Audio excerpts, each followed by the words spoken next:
about comparison for a minute. I have seen the halt in life, in growth, in business when I let comparison get out of hand. I've talked before about body image and making sure that our Instagram feed is matching up with how we feel about ourselves and how we want to feel about ourselves. We want to be careful that we don't fill it with images that are filled with what we think we should look like, but instead who and what we actually do look like. So I was talking with Jordan Bailey, and something I love that she said was how don't compare your journey to others. And this goes as a business owner, but also as a mom and just in personality. But I do want you to know that I am not immune to this. I am working with you alongside of you at the same time, growing through this. So ultimately, talking with women this past weekend, they're all feeling this sense of overwhelm. And I heard so many times you saying that you're feeling like you're not doing enough. And that stems from comparison. When we think that we're not doing enough, what is enough, right? Especially as a business owner. Again, the task list never ends. Even if you wrote a list of what you're going to do, and if you accomplished all the things on that list, you're still a business owner. You could still think of 100 more things that you could do to improve, do better, grow more. There's always something, and there's always something that needs to be tweaked or implemented from what you're learning as you go. So ultimately, truly, the task list does not ever end. And when we feel like we're not doing enough, the three things that I've seen that always are behind that overwhelm, and that is the comparison of feeling like we have to do things the way someone else is. Another woman in business is doing it this way, so I should do all the things that she does, completely forgetting that you, me, the next woman, this woman over here, we all have a unique life. We all have a unique set of circumstances. We all have a different capacity. We all have a different capacity for stress levels. We have different capacity for stress levels at different times of our life, different seasons. I know when I had wee babies at home, my stress levels were already high and I couldn't add too much more to it.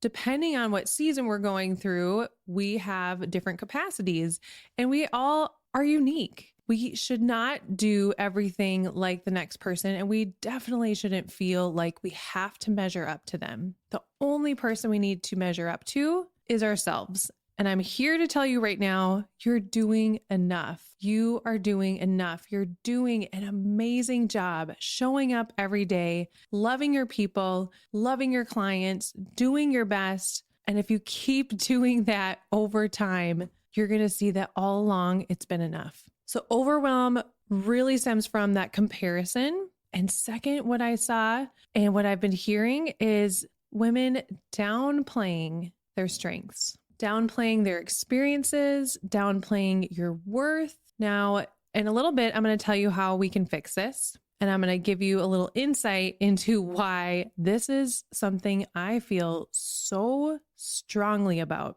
We all have our reason why we start a business, why we do what we do, why we love our clients. And every one of those whys is unique. This is one of my favorite exercises with my Momentum Restart clients. We always start with why, and then I ask why again, and I keep on asking. And the next week I'm going to ask some more, and the next week I'm going to ask some more. And the stories that I get to hear are so beautiful, so real and raw. And these are the real whys. The why behind what we do is what moves us forward when we really look at it. So my why really comes from my life experience, and so does yours. Ultimately, if you keep digging, you're going to realize it's because there's something you saw missing in the world, in your life, in a close person that you love's life, and you want better. That is why you do the things that you do.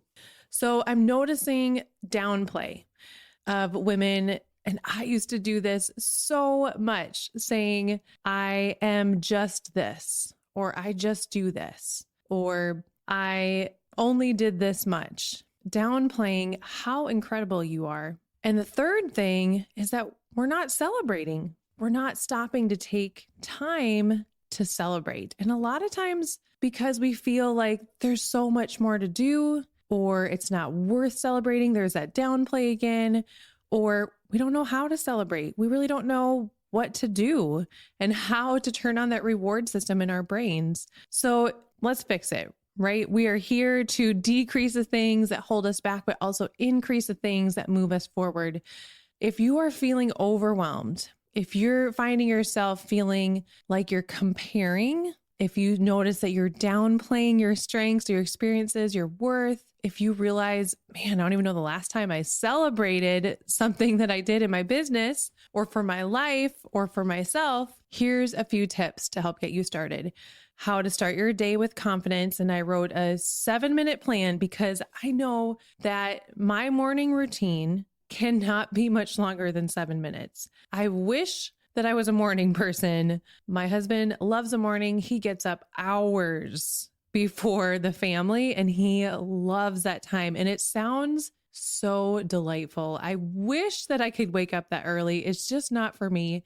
But I do really we all need that morning time just to set our intentions for the day and get our mindset right. So each week in my newsletters, I've started sharing an affirmation for you, one for you to take and read out loud to yourself, write it down, and also just to show you an example of what it looks like to put an affirmation down on paper when you don't feel like you are to the goal that you're wanting to get to. So many of my affirmations that I use for myself each morning, I use my Think Up app. I also write them down. I am always using words like I am open to, I am growing, I am learning, I am becoming, because that's where we are, right? We are in this place of constant growth and evolving. We're not there, but where you are right now, here, is extremely important and valuable. And you are worthy right where you are. So you're going to start your day with affirmations, start your day with setting those intentions.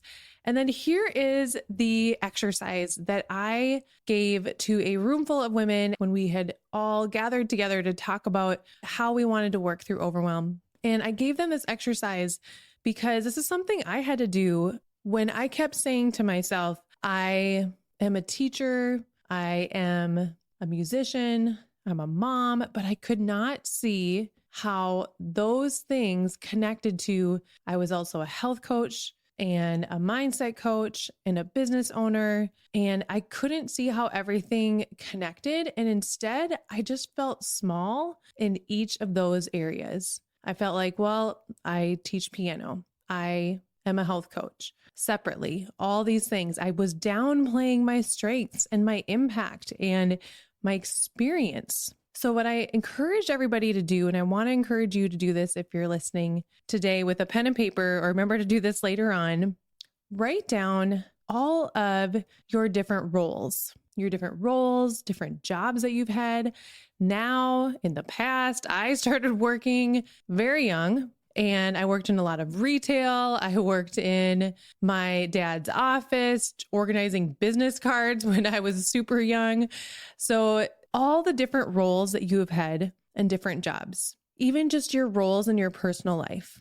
Also write down your experiences, your personal, unique experiences. This is something that we really look at in creating our strength list and our morning mantras in the Momentum Restart is your unique experience. And by that, I mean, what's happened? What have you experienced so far? What's happened to you or for you in your life? This could be something really wonderful. It could be something absolutely terrible. It could be something in between, but don't discount all of those experiences that you've had, because every one of those experiences that you've had has created the person that you are today. And nobody in the world has your unique combination of experiences and roles and jobs and strengths that you have. When you look at those things, that helps you stop the comparison and recognize how incredibly unique you are and what you have to offer. Now, each of these roles and jobs next to that and your experiences, next to that, write a character trait or a strength that you were able to earn from this role or this job. For instance, I have been teaching music for over 20 years. And because of that, which I used to never think that it actually connected to what I'm doing now, but now I see as a teacher, ever since I was super young, I remember explaining to my cousins how to do their math homework, and I would make it super fun and I would make up these silly characters. Having the ability to be able to take something that's hard to understand and make it fun is what I do every day in the Momentum Restart. That is a strength. So teacher, why you teach can also be impacting what you're doing now as a coach. I also had so many other jobs. I was a performer for a long time, performed in a lot of different bands, went to music school, and that high level of intensity of having to keep it together under really intense circumstances, keep going and performing when you have 0 to 1 person show up. These are all things that have come in extremely handy while growing a business. If you've ever done an Instagram live and you have 0 people show up, I have done a concert and had 0 people show up. So having that experience in my life and knowing I didn't die, I was okay, I learned from it, I can be stronger because of it. That's definitely helped what I'm doing now and showing up on the online space on a regular basis. All of these experiences help. I've had some really challenging experiences in life as well. And these really challenging moments for me growing up has really helped me to become, I have such an extreme passion for women. And when I see a woman who does not recognize her worth, everything in me fires up. And it is my sole mission to help her see how amazing she is. Whenever I see a woman downplaying her strengths or not able to see how incredible she is, that is my why. Everything in me starts popping up to be able to fight for her. That's what I do for my clients every day, is fight for them so that they can see how incredible they are, how they are enough. They are already worthy and they're doing enough. And the same goes for you. I really want you to know how much I appreciate you listening to this podcast and how much I appreciate you taking the time to be here, but also that you're taking this time for yourself to invest in yourself. I love listening to podcasts in the morning or on my drives to give me a motivational boost. And it makes me so happy when you reach out, you DM or email me and let me know that you listen to this in the car or in the morning before work. Thank you. That is exactly what I want to do. And it's exactly what I'm going to keep on doing for you, because everything in my heart wants to help women recognize that you are enough. Let me know what questions you have. Keep me posted in the DMs as you are practicing this exercise that I gave you today or starting your day with confidence using those affirmations. And we'll see you next time.